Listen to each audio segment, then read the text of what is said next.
ರಾಜ್ಯದಲ್ಲಿ SIR ಪ್ರಕ್ರಿಯೆ ನಡೀತಾ ಇದೆ.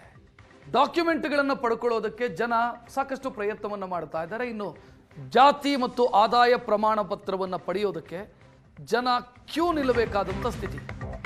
ನಿನ್ನೆ ಬೆಳಗ್ಗೆ 5 ಗಂಟೆಯಿಂದಲೇ ಬನಶಂಕರಿಯಲ್ಲಿ ಟೋಕನ್ಗಾಗಿ ಕಾದಿದ್ದಾರೆ ಜನ. ಗಂಟೆಗಟ್ಟಲೆ ಕಾದರೂ ವಿಳಂಬ ಆಗ್ತಾನೆ ಇದೆ. ಬೆಂಗಳೂರು ದಕ್ಷಿಣ ಜಿಲ್ಲೆಯ ಬನಶಂಕರಿ ನಾಡ ಕಚೇರಿ ಬಳಿ ಕ್ಯೂ ನಿಂತಿದ್ದಾರೆ ಜನ. ಚಿಕ್ಕ ಚಿಕ್ಕ ಮಕ್ಕಳೊಂದಿಗೆ ಸಾಲಲ್ಲಿ ನಿಂತು ಪೋಷಕರು ಪರದಾಡ್ತಾ ಇದ್ದಾರೆ. ಶಾಲೆ ಕಾಲೇಜು ಪ್ರವೇಶಕ್ಕೆ ಜಾತಿ ಆದಾಯ ಪ್ರಮಾಣ ಪತ್ರದ ಅಗತ್ಯ ಇದೆ. ಆದರೆ ಸಿಬ್ಬಂದಿ ಎಲ್ಲ SIR ಕೆಲಸದಲ್ಲಿದ್ದಾರೆ. ಅರ್ಜಿ ಸಲ್ಲಿಸಿದರೂ ಕೂಡ ಸಿಗ್ತಿಲ್ಲ. ಟೋಕನ್ ಸೀಮಿತ ಸಂಖ್ಯೆಯಲ್ಲಿ ಕೊಡ್ತಾ ಇದ್ದಾರೆ. ಟೋಕನ್ ಮತ್ತು ಅರ್ಜಿ ಸ್ವೀಕಾರ ವ್ಯವಸ್ಥೆಯಲ್ಲಿ ಅವ್ಯವಸ್ಥೆ ಆಗ್ತಾ ಇದೆ. ಕಂದಾಯ ಸಚಿವರು ಇದರ ಬಗ್ಗೆ ಗಮನ ಹರಿಸಬೇಕು ಅಂತ ಜನ ಆಕ್ರೋಶ ವ್ಯಕ್ತಪಡಿಸ್ತಾ ಇದ್ದಾರೆ. ಕ್ಯೂ ನಿಲ್ತಾ ಇರೋದು ನೋಡ್ತಾ ಇದ್ದೀರಿ. ಆದಾಯ ಮತ್ತು ಜಾತಿ ಪ್ರಮಾಣ ಪತ್ರಕ್ಕೋಸ್ಕರ ಸರ್ವರ್ ಸಮಸ್ಯೆ, ಇನ್ನೊಂದು ಸಮಸ್ಯೆ, ಮತ್ತೊಂದು ಸಮಸ್ಯೆ ಅಂತ ಕಾರಣಗಳನ್ನು ಹೇಳಲಾಗ್ತಾ ಇದೆ.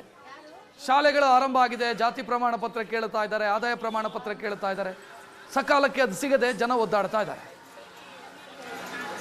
ಜಾತಿಯ ಆದಾಯ ಪ್ರಮಾಣ ಪತ್ರವನ್ನು ಪಡೆದುಕೊಳ್ಳೋದಕ್ಕೆ ಬೆಳಗ್ಗೆ 5 ಗಂಟೆಯಿಂದಲೇ ಸರದಿ ಸಾಲಿನಲ್ಲಿ ನಿಂತಿರುವಂಥದ್ದು. ಈಗ ನೀವು ನೋಡ್ತಾ ಇದ್ದೀರಿ, ಬೆಂಗಳೂರು ದಕ್ಷಿಣ ಜಿಲ್ಲಾ ಪಂಚಾಯಿತಿ ಕಚೇರಿಯ ನಾಡ ಕಚೇರಿಯಲ್ಲಿ ಜನರು ಮಕ್ಕಳು ಚಿಕ್ಕ ಚಿಕ್ಕ ಮಕ್ಕಳನ್ನ ಕರ್ಕೊಂಡು ಮಾಡ್ತಾ ಇರುವಂಥದ್ದು. ಬೆಳಗ್ಗೆ 5 ಗಂಟೆಯಿಂದಲೇ ಈ ಒಂದು ಜಾತಿಯ ಆದಾಯ ಪ್ರಮಾಣ ಪತ್ರಕ್ಕೆ ಅಪ್ಲಿಕೇಶನ್ ಹಾಕೋದಕ್ಕೆ ಸರದಿ ಸಾಲಿನಲ್ಲಿ ನಿಂತಿರುವಂಥದ್ದು. ಯಾಕೆಂತಂದ್ರೆ ಒಂದೇ ಸಿಸ್ಟಮ್ನಲ್ಲಿ ಕೆಲಸ ನಿರ್ವಹಿಸ್ತಾ ಇರುವಂಥದ್ದು. ಹೀಗಾಗಿ ಸಾಕಷ್ಟು ಸಂಖ್ಯೆಯಲ್ಲಿ, ನೂರಾರು ಸಂಖ್ಯೆಯಲ್ಲಿ ಜನರು ಬೆಳಗ್ಗೆ ಸರದಿ ಸಾಲಿನಲ್ಲೇ ಬರ್ತಾ ಇರುವಂಥದ್ದು. ಯಾಕೆಂತಂದ್ರೆ ಮಧ್ಯಾಹ್ನ 1 ಗಂಟೆ ಆದರೆ ಊಟಕ್ಕೆ ಕ್ಲೋಸ್ ಮಾಡ್ಕೊಂಡು ಹೊರಟೋಗ್ತಾರೆ. ತದನಂತರ ಕಾಯಬೇಕು, ಸಂಜೆ 5 ಗಂಟೆಗೆ ಕ್ಲೋಸ್ ಮಾಡ್ತಾರೆ ಅನ್ನುವಂಥ ಒಂದು ಅಸಮಾಧಾನವನ್ನು ಜನರು ಹೊರ ಹಾಕ್ತಾ ಇರುವಂಥದ್ದು. ಕಳೆದ 3-4 ದಿನಗಳಿಂದ ಸಹ ಈ ಒಂದು ಅಪ್ಲಿಕೇಶನ್ ಹಾಕೋದಕ್ಕೆ ಸಾಕಷ್ಟು ಜನರು ಬರ್ತಾ ಇದ್ದಾರೆ. ಅವರಿಗೆ ಟೈಮ್ ಆಗೋಯ್ತು, ನಾಳೆ ಬನ್ನಿ, ನಾಡುದ್ದು ಬನ್ನಿ ಅನ್ನುವಂಥದ್ದು. ಯಾಕೆಂತಂದ್ರೆ ಒಬ್ಬರೇ ಒಬ್ಬರು ಸಿಬ್ಬಂದಿ ಕೈಲಿ ಈ ಒಂದು ಕೆಲಸವನ್ನ ಮಾಡಿಸ್ತಾ ಇರೋದ್ರಿಂದ ಸಾಕಷ್ಟು ಕಷ್ಟ ಆಗ್ತಾ ಇದೆ. ಜೊತೆಗೆ ಇಲ್ಲಿ ಬರ್ತಕ್ಕಂಥ ಜನರಿಗೆ ಕೂಡ ಜಾತಿಯ ಆದಾಯ ಪ್ರಮಾಣ ಪತ್ರವನ್ನ ಸಿಗದೆ ಸಾಕಷ್ಟು ಪರದಾಡ್ತಾ ಇದ್ದಾರೆ. ಇಲ್ಲಿ ಜನರು ಬಂದಿದ್ದಾರೆ, ಅವ್ರನ್ನ ನಾನು ಮಾತಾಡಿಸ್ತಾ ಹೋಗ್ತಾ ಇದ್ದೀನಿ.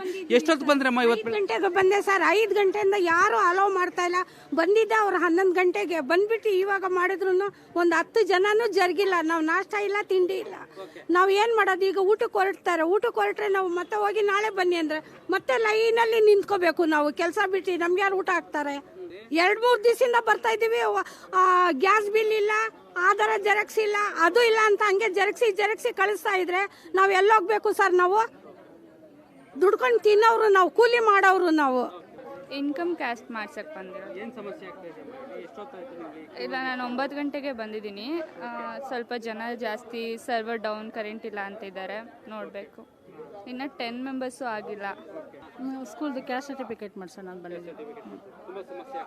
ನೆನ್ನೆನೂ ಬಂದು ವಾಪಸ್ ಹೋದೆ ಸರ್. ಇವತ್ತು ಬಂದಿದ್ದೀನಿ 9 ಗಂಟೆಗೆ ಬಂದು ಇನ್ನೂ ಕ್ಯೂ ನಿಂತಿದ್ದೀನಿ. ಟೋಕನ್ ಕೊಟ್ಟಿದ್ದಾರೆ ಸರ್. 11ನೇ ಟೋಕನ್ ನಂಬರ್ ನಂದು. ಬೆಳಿಗ್ಗೆ 9 ಗಂಟೆಗೆ ಬಂದಿರೋದು. ಇನ್ನೂ ಮಾಡ್ತೀನಿ ಅಂತ ಹೇಳ್ತಾ ಇದ್ದಾರೆ, ಮಾಡಿಲ್ಲ. ನೋಡ್ತಾ ಇದೀವಿ, ಕಾಯ್ತಾ ಇದೀವಿ, ನೋಡಬೇಕು. ಒಂದೇ ಸಿಸ್ಟಮಲ್ಲಿ ಮಾಡ್ತಾ ಇದ್ದಾರೆ. ಅವಾಗಲೇ ಕರೆಂಟ್ ಹೋಗಿತ್ತು ಅಂದ್ರೆ ಇವಾಗ ಕರೆಂಟ್ ಬಂದಿದೆ, ನೋಡ್ಬೇಕು ಎಷ್ಟೊತ್ತಾಗುತ್ತೆ ಅಂತ. ಸಾಕಷ್ಟು ಚಿಕ್ಕ ಚಿಕ್ಕ ಮಕ್ಕಳು ಕೂಡ ನಿಂತಿರುವಂಥದ್ದು. ಈಗ ನೀವು ನೋಡ್ತಾ ಇದ್ದೀರಿ, ಮಕ್ಕಳು ಮರಿನ ಎಲ್ಲ ಕರ್ಕೊಂಡು ಬಂದು ಇಲ್ಲಿ ಈ ಒಂದು ಅರ್ಜಿಯನ್ನು ಸಲ್ಲಿಸೋದಕ್ಕೆ ಬಂದಿರುವಂಥದ್ದು. ಜಾತಿ ಮತ್ತು ಆದಾಯ ಪ್ರಮಾಣವನ್ನು ಪತ್ರವನ್ನು ಪಡೆದುಕೊಳ್ಳೋದಕ್ಕೆ. ಹೀಗಾಗಿ ಸಾಕಷ್ಟು ಸಮಸ್ಯೆ ಆಗ್ತಾ ಇದೆ.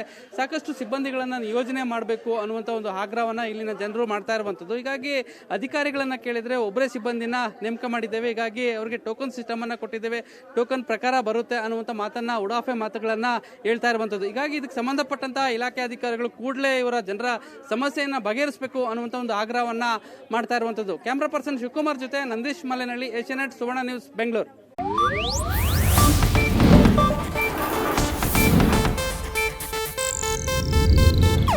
ಇದು ಏಷ್ಯಾನೆಟ್ ನ್ಯೂಸ್ ನೆಟ್ವರ್ಕ್ ಪ್ರಸ್ತುತಿ.